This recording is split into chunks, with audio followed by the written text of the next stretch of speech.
Hello दोस्तों, welcome to Aakash tech learning. तो क्या एक नया टीयर ऐड होने वाला है CGL 2025 एग्ज़ाम से, जिसका नाम है टीयर 3। ठीक है, आपको ऑलरेडी पता होगा कि टीयर 1 और टीयर 2 में एग्ज़ाम कंक्लूड हो जाता है, बट क्या अब टीयर 3 भी ऐड होने वाला है, तो इस पर हम लोग आज बात करने वाले हैं। तो देखो, बहुत हाई चांसेस है कि टीयर 3 एक ऐड होगा, जिसमें एक डिस्क्रिप्टिव पेपर आपसे लिया जाएगा। ठीक है, ये पहले भी SSC में होता था। आप बताओ, आपको क्या लगता है ये सही है या नहीं?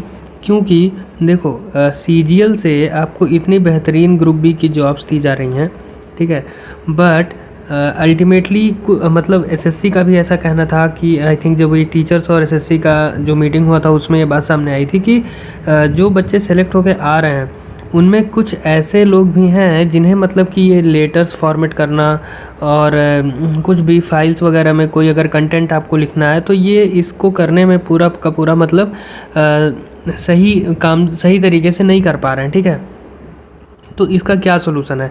तो इसके लिए ये लोग मतलब ऐसे चांसेस दिख रहे हैं कि एक डिस्क्रिप्टिव पेपर देंगे, बट मेरा जहाँ तक मानना है, मुझे ऐसा लगता है कि ऐसा नहीं करना चाहिए। इसके बहुत सारे ड्रॉबैक्स हैं। पहला ड्रॉबैक तो ये है कि एग्ज़ाम का टाइम मतलब एक्सटेंड हो जाना। ठीक, टाइम एक्सटेंड हो जाएगा एग्ज़ाम का, ये बहुत ही बड़ा निगेटिव पॉइंट है। दूसरी चीज़ ये है कि अगर आपका डिस्क्रिप्टिव पेपर आप लेते हो तो मार्किंग सिस्टम मतलब जस्टिफाई नहीं कर पाएगा।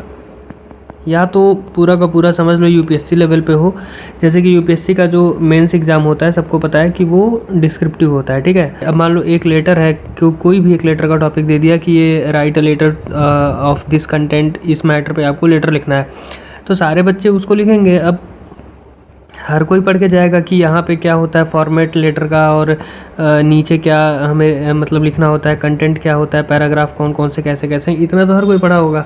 तो उसमें अब कंटेंट में क्या लिखना है यही चीज़ वेरी करेगी।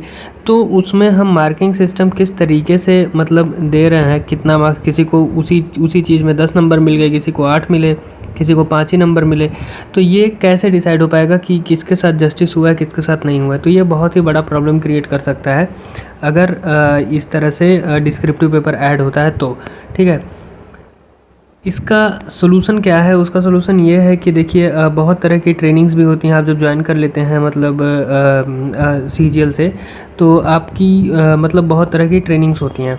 उन ट्रेनिंग्स में आपको सिखाया जाता है कि कैसे मतलब ये चीज़ें कंटेंट करना है, कैसे फॉर्मेटिंग होती है, कैसे क्या क्या आपको कौन कौन से सॉफ्टवेयर्स होते हैं, PFMS वगैरह होता है, वो चीज़ें आपको सिखाई जाती हैं। तो अल्टीमेटली मतलब ये है कि अगर आपका टीयर 3 ऐड होता है जिसमें अगर पेपर डिस्क्रिप्टिव बना रहे हैं, तो ये बहुत ही ज़्यादा प्रॉब्लम ही क्रिएट करेगा, इसे और ईज़ी नहीं कर पाएगा। ठीक है, इससे प्रॉब्लम्स और बढ़ सकती हैं।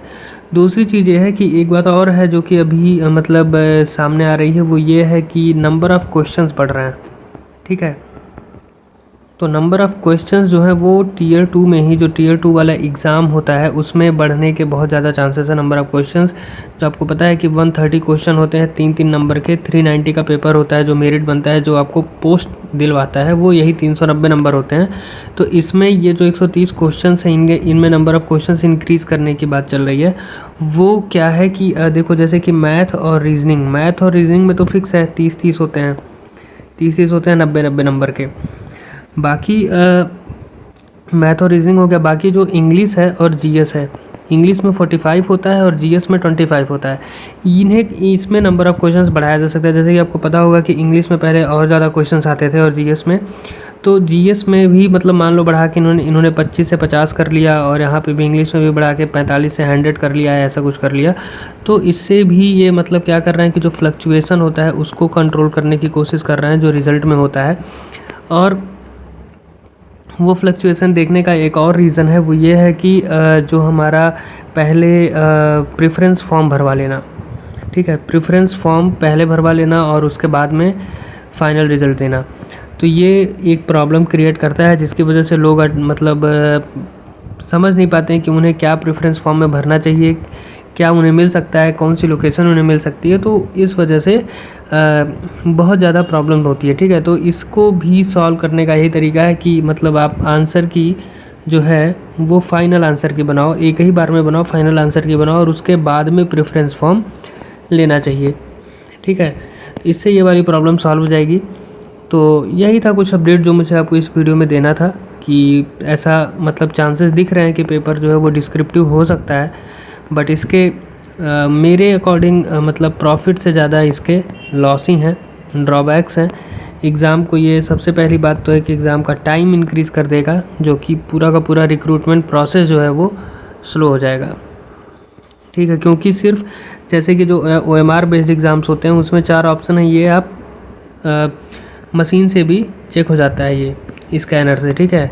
बट अगर पेपर डिस्क्रिप्टिव हो तो उसके लिए आपको प्रॉपर टीचर चाहिए और उसके बाद में वो उसे चेक करेगा, मार्किंग करेगा, उसमें स्कोर देगा और फिर वो काउंट करें, फिर उसको फाइनली ऐड करें। तो मतलब काफ़ी लंबा प्रोसीजर हो जाता है, पूरा का पूरा कॉपी आपकी चेक करवाना, ठीक है।